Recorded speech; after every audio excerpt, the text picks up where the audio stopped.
Российский суд отказал в пересмотре приговора активисту Евромайдана крымчанину Александру Костенко. Его адвокат Дмитрий Сотников считает, что поводом для этого послужил отказ Костенко идти на контакт с ФСБ. Адвокат напомнил, что его подзащитный нуждается в операции на локтевом суставе.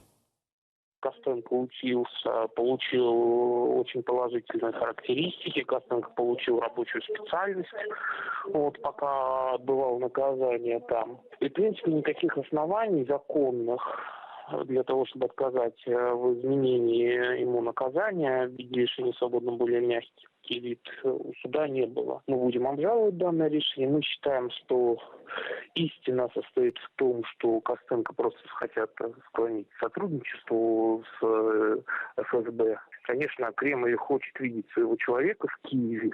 Конечно, такие вербовки людей, которые признаны политическими заключенными в России и в Украине, они дорого стоят. И поэтому, конечно, всеми правдами и неправдами его пытаются завербовать.